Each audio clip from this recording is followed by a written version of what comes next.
From CRI Simple Numbers, this is Profitability Playbook, the Simple Numbers Podcast, a podcast for those championing market growth and anchoring the nation's economy, small businesses, and entrepreneurs.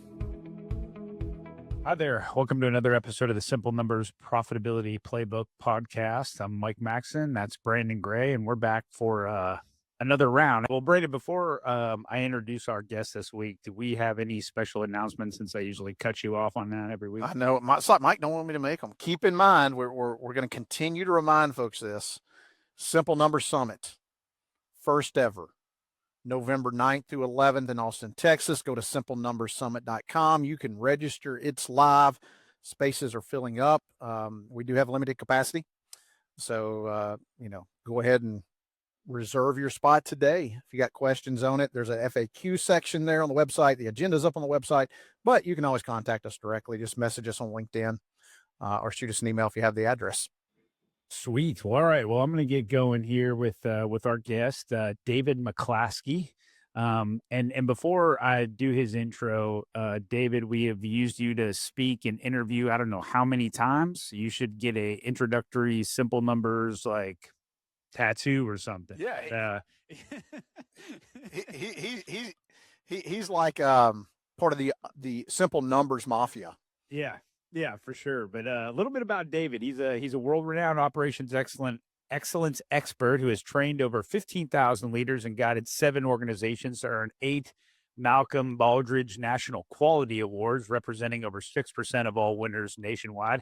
I have no idea what that is, and I hope you'll explain it, but it sounds really important, right? Like, I don't have one of those. So it's but as president and founder of the McClaskey Excellence Institute, he created the McClaskey Triple 100 Path to Excellence, which organizations implement to transform ordinary operations into extraordinary ones. These systems consistently deliver exceptional customer experiences while driving measurable improvements in operational efficiency, cultural alignment, employee engagement, and financial performance. So, David, thanks for coming on, my man. Hey, well, thank you for asking me. It's always an honor to be anywhere near CRI Simple Numbers. You all did such great things for people, and I mean, you help them use their numbers to make great decisions. So they say you are who you associate with. So I am glad to be associated with you all. Well, thank you. Speaking of associating, so this is about all you have to say about David. He associates with Horst Schultz, who is the former COO president of Ritz-Carlton. And, to the point to where he wrote the foreword to David's book, which is 100% customer delight.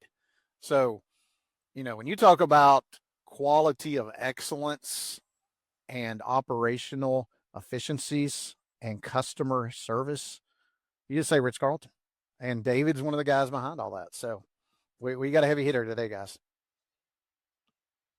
Well, let me kind of kick us off. We'll jump right in, David. We've worked closely with David for years. As a matter of fact, both myself and Greg Crabtree have attended David's courses because we are trying to become operationally excellent at Simple Numbers. And so it is a journey, and it is something you have to work on every day. But I guess, what I'll throw out to David was, I think everyone kind of buys into it. It's important to be operationally excellent, but define that a little bit closer. When we say operationally excellent, does that mean just a little bit better than yesterday, or, kind of how can you set that standard? Brandon, as always, you ask such astute questions. I'm sure Mike agrees. It's of course. Yeah, of course. I can see Mike just shaking his head. So yeah, absolutely does. I'm just here, man. You both ask great questions. Basically, it's getting your products and services right every time. Not most of the time, not mostly right most of the time, but to be excellent, you get it right every time. Not even 99%? Not even 99%. All right. So I like the standard.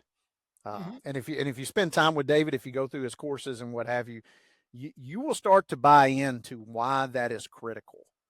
So speak a little bit to that level, David, just in terms of, what's the difference? What's the cost in 99% most of the time versus 100% all the time? It's great. we ask in classes, we ask our customers. So we've asked over 10,000 different companies and leaders, what's the difference between getting your product mostly right most of the time, which is what almost everybody's doing, and getting it, if you could count on, you would bet $1,000 of your own money, the next product or service we produce will be 100% to our standards. So first of all, just defining right. Right is not like this some perfection type of thing. It's to your requirements. You said, this is what we require for our products, and meeting those requirements every time. That's the job of a business. We kind of forgot why it is entrepreneurs, the ones that already have products and services they're routinely delivering. That's how you make money. The ones that don't have, that's what they're trying to develop so they can make money. But then what they do, and what almost most managers do, is they settle for getting it mostly right most of the time. We judge complaints, oh, well, nobody much is complaining, as if that's some sort of standard. You know how bad you have to be to get a complaint? I mean, it's like you're normally this bad, but you were even extra bad this time. That's why I complained. But when you look at the companies that have made a difference thing, and Pal Sudden Service is one of those examples. A regional quick service restaurant who beats all the nationals all the time, and they have one strategy: we're going to get 100% of our orders right every time, and they have 4 times the repeat business. I was thinking, I was listening to the Profit Playbook, and say, what's one of the big themes I've heard both of you say? You got to steal market share. The market's not growing. So, and you keep asking, how about if we told you the easiest way to steal market share is just to deliver what you've already promised, not most of the time, but every time. You do that, what happens? Your customers say, I don't have to play Las Vegas with these folks. I don't know, it might be good, it's usually good, but sometimes it isn't. You get that from everybody. If you're not doing it most of the time, you're not even in business. But if they can count on you and say, Pal's customers, they're drive-through only quick service restaurants. Their customers don't even look in the bag because they know the order's 100% right down to the finest detail. Is that the way you all feel when you go to like McDonald's, Burger King's, Hardee's, a drive-through? Oh, we know it's right. We don't even have Hell no. You check that bag. Don't you think that would affect your decision of whether you come back, whether you're going to go to a place that gets it right? They have great products, and you get, and that not only is the product, but you can count on them being friendly every time. I mean, most quick service restaurants, the only time they look at you is to say 2 words: credit card. They don't really care about you. How about somebody who actually cares and is 4 times faster? They get you in and out of their property so fast, you can actually eat the product without delaying your day. Or they ask you, are you going to be using the mobile app? And I'm like, no, that's why I'm in the drive-through. That's it. Hey, David, I got a question. So one of the things Yeah. we all hear in business is, my company's so different. It's more complex. And I noticed one thing about Pals is, hey, it's drive-through only. They have a much smaller menu.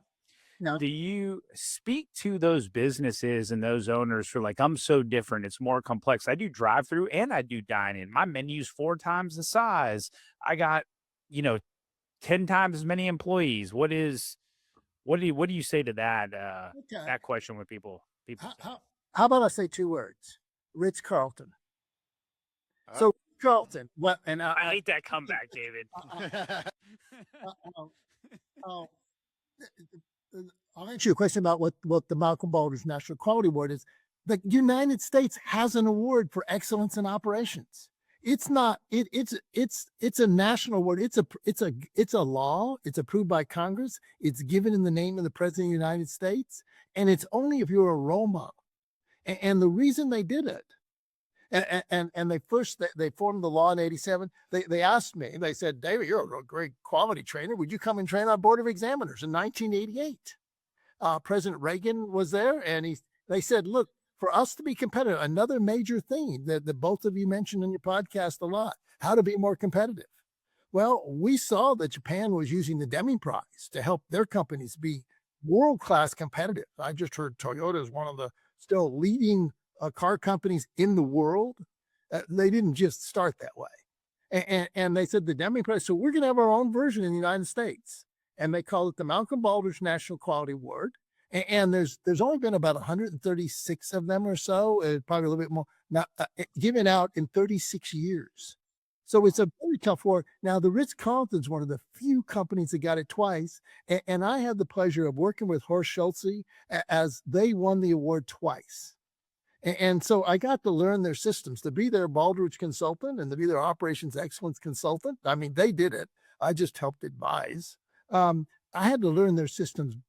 I probably knew their systems and how they worked as good as anybody outside their management, because I had to learn that to help them be able to document the award and see where the cracks were. And Horst Schulze, he's such a world-class leader. I mean, it's just so phenomenal to get to learn from these people that are just role model.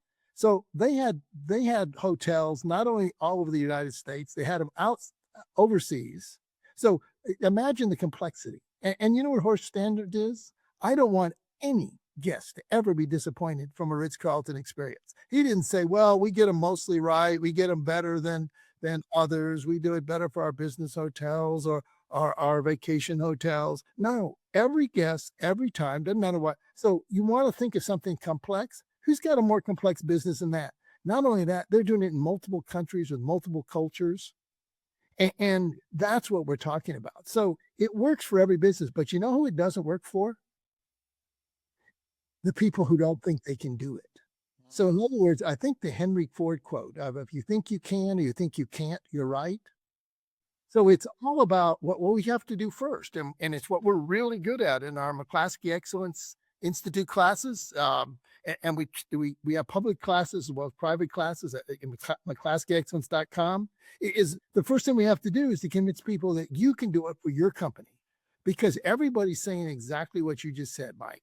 Oh, mine's different. And, look at all the complexities I have. Of course, they complain about everybody they're a customer for when they don't get it right. They don't say, oh, well, it's okay. It's a complex business. So you didn't get my order right. You didn't do this right. No, we actually, as customers, expect to get what we paid for. It is why PALS is dedicated to 100%. They said, look, if we charge you full price and we don't get your order right, we've cheated you. We don't want to be in the business of cheating customers. So we are going to set Powell Barger himself. And then Tom Crosby, the wonderful CEO, made it happen.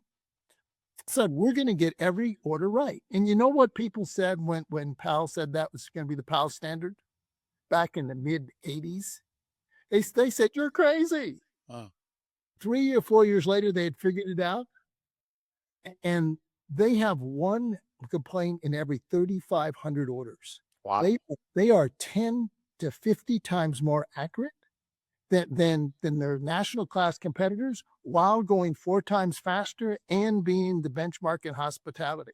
Now, everybody would say that was impossible when they started, but it started with the mindset of, no, we are no longer going to give products that aren't right to our customers. That's not who we are. It's not who we're going to be. And guess what?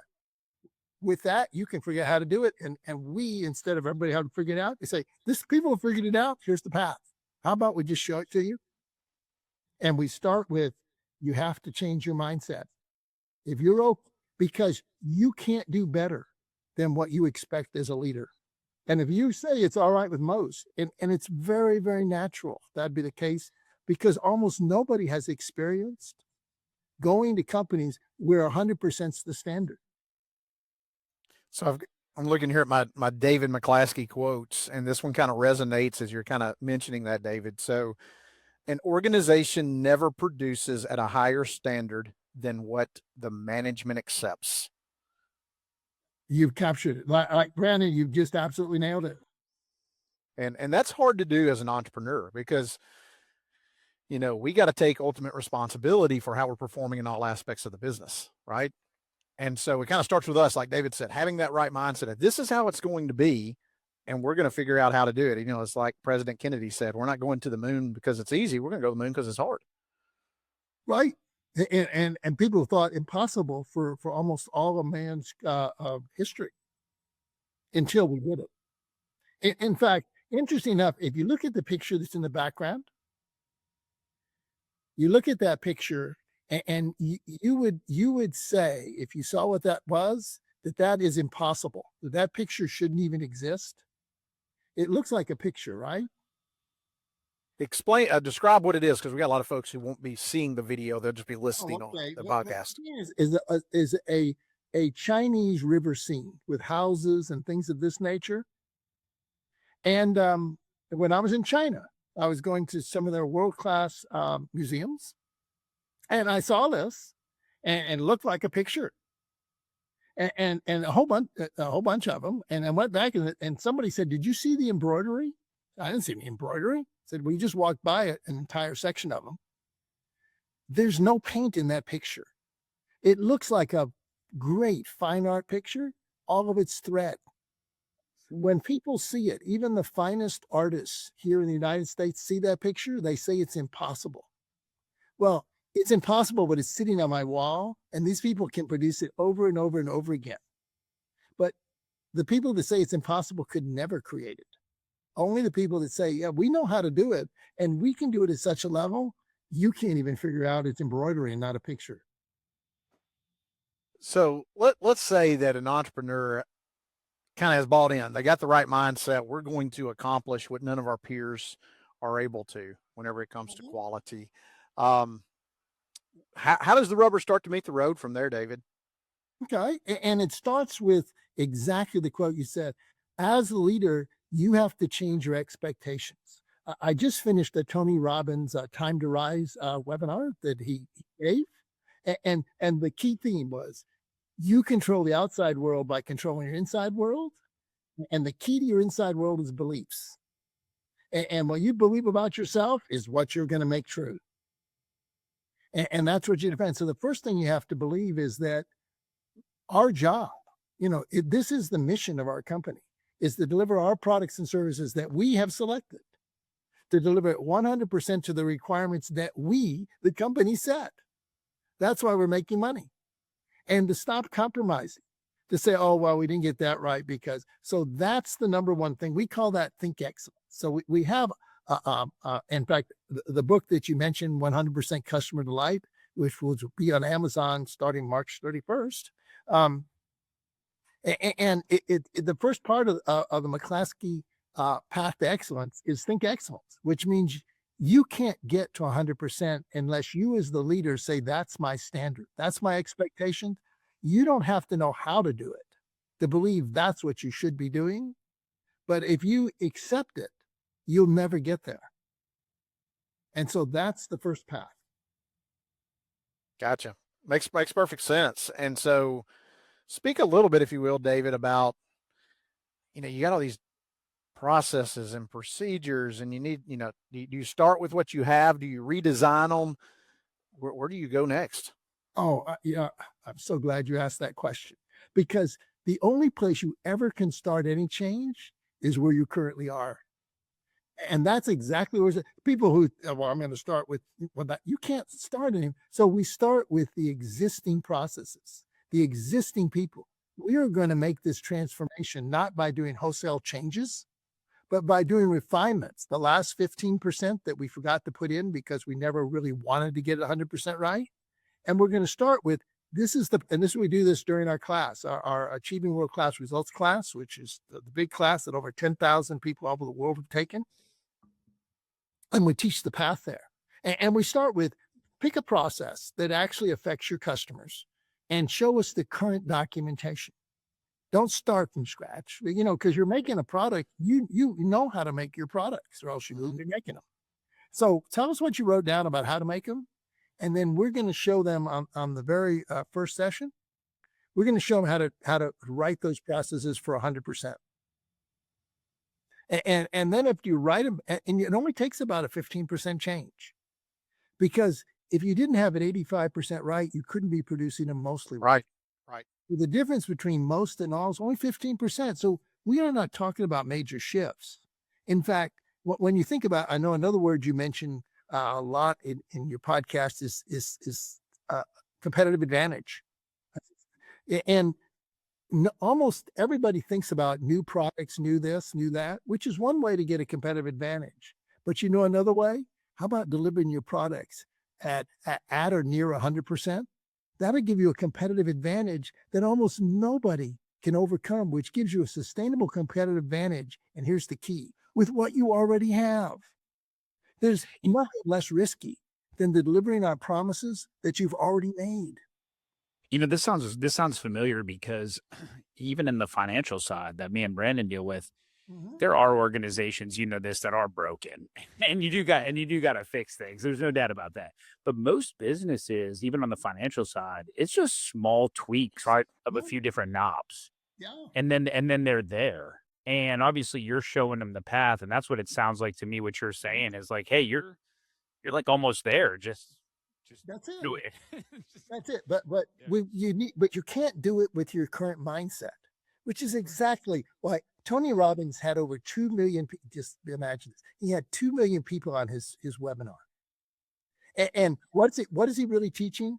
That your beliefs control your behavior. That's it. I mean, he's making all this money. He says he's a billionaire, has 121 companies, et cetera, et cetera. His basic message is your internal beliefs control what everything about you, and you control your internal beliefs. So me, Brandon, and Greg had 800 people sign up for this webinar the other day. I just want to let you know that. Oh, Crushing it, man. that is fantastic. 1.2, yeah. 1.12 billion. 1.18, a million to go. More to go. But the idea is that, Mike, you're absolutely right, because I was thinking about, here's the business problem. You are financial geniuses. So here's the business proposition. How about something that could possibly, our own customers say, if our customers knew we get our products right to our current standards every time, on the average, they say we will increase our revenue 30% with our existing products and services. So here's the deal. Wow. You said, here's a deal where you could improve your revenue 30%. You don't have to make any new products. You don't have to change any people out. All you really have to do is change your standards and then do the 15% of the things that don't actually cost a lot of money to meet that standard. Now, as financial analysts, what would you say to that? It's a good deal. No doubt. 100% return on investment. That's it. And with low risk, because you're not even talking about a new market. We're not saying you can't change but we're talking about doing it with what you currently have, what you're currently selling. And then if you change it, you make that for your new products as well. Man, that sounds just so simple. I know. And that's one of the reasons it's interesting. So I facilitate strategic planning sessions. I've been doing it for years. It got a wonderful 2-day workshop for strategic planning. Almost nobody says, I got this genius idea of how to make a lot more money. Why don't we just make our current products right every time? Almost nobody comes up with that. It's like, exactly how much of a genius would you have to be to figure that out? But it's so close you never see it. It's because we have already convinced ourselves it's impossible. And by the way, 100% is impossible. But Vince Lombardi, as you know, the coach, the NFL coach who has the Super Bowl trophies named after, because he created a dynasty of the Green Bay Packers from a mediocre, non-performing team to a dynasty. And what made him different from all the other coaches? Here's a direct quote from him. He said, perfection is impossible. But if you strive for perfection, you catch excellence. That's the deal. I didn't say Pals never made a mistake. I said they had one complaint in every 3,500 orders. They're only 10 to 50 times more accurate. I didn't say 10%. I said 1,000 to 5,000% more accurate while going 4 times faster and being the leaders in hospitality and having fantastic food, by the way. Guess what? They have 4 times the repeat business.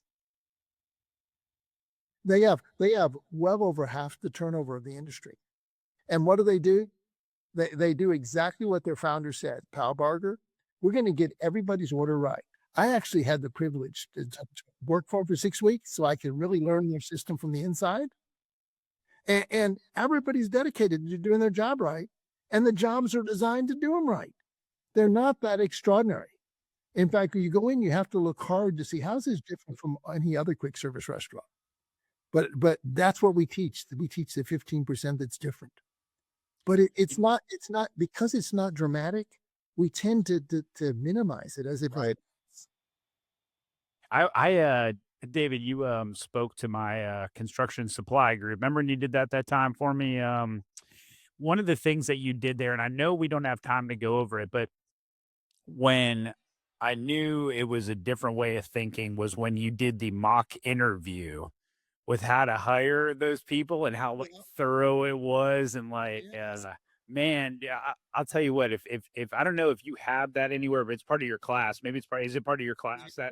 We call it the conditions of employment. It's a key part of the class. Yeah, like whoever's listening, employment.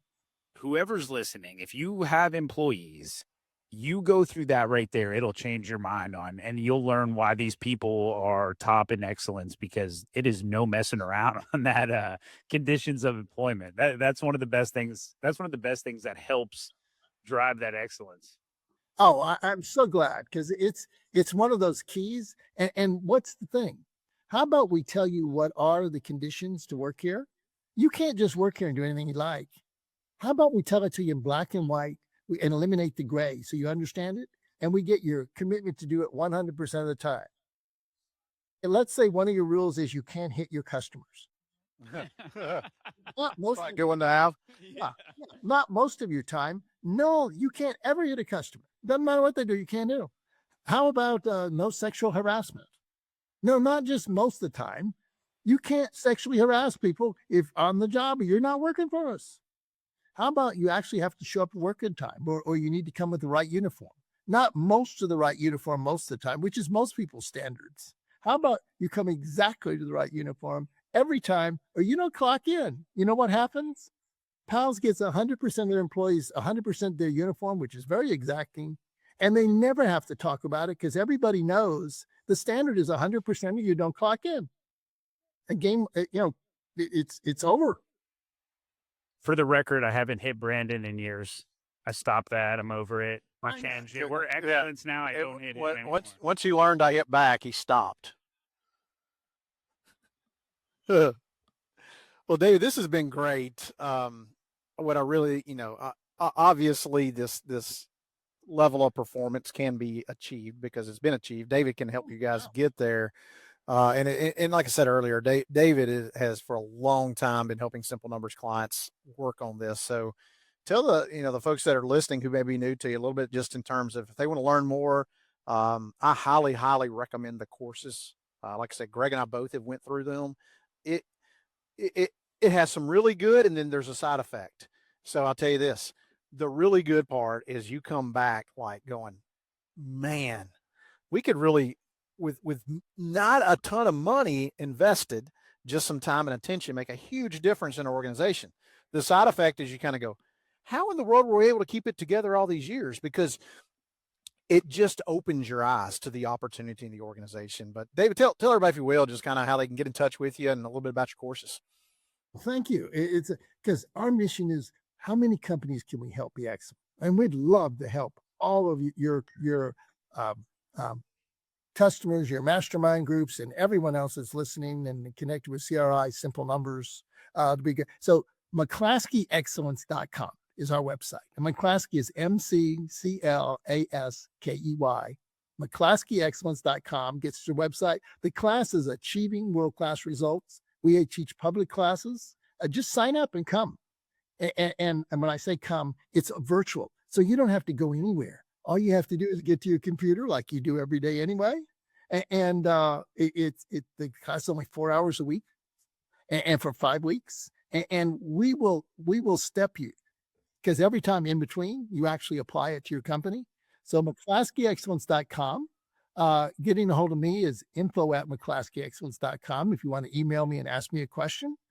And we would love to have you, because our mission is to try to help as many companies as we can. And we would love to help all of your listeners to become extraordinary. And as you know, that you and Greg were in the class and stuff, that it's and Mike, you experienced it with your mastermind group, is that this is a very doable process. but it helps to have somebody actually walk through it. And this is how companies actually do it. I mean, you can hear some of the wisdom of Horst Schulze and Tom Crosby and Paul Barger and others that just achieve it all the time. Awesome. Well, David, thank you, sir. This has been great as always for the audience listening. Like I said, can't recommend enough reaching out to David and learning a little bit more about what he does and the changes that you can make in your organization. And like I said, I mean, hey, we're all trying to figure out a way to get revenue up. If we can get revenue up 30% by just doing what we say we're going to do, yeah, that's a pretty good return. So definitely. Awesome. Well, David, thank you very much for all those listening. We will be back next week. Brandon, we have another guest next week. We're talking taxes next week. Oh, yeah. Yeah, I'll be out of town. So I hate to leave the podcast audience solely in the hands of Mike Maxson. So some fun. I might not have a job afterwards, but we might need to talk about standards of quality and excellence with Mike before we get on there. But I think we've got Reagan Glaze, one of our CRI CPAs. That's going to be on the podcast next week, talking some tax. Yeah, and it'll be some good stuff, things that you can apply to your business and everything. So it'll be definitely beneficial. We will not talk bunch of codes. Some boring. I won't be able to focus. So, but David, again, we appreciate you. Yes, sir. For everyone out there, for Brandon, Mike, and David, we will catch y'all next week. If you want to know more about driving sustainable profitability for your business or are interested in learning more about CRI Simple Numbers, please visit our website at simplenumberscri.com. Thanks for listening to this episode of Profitability Playbook, the Simple Numbers Podcast. You can subscribe to Profitability Playbook on Spotify, Apple Podcasts, or wherever you prefer to listen to podcasts. If you like what you heard today, please leave us a review.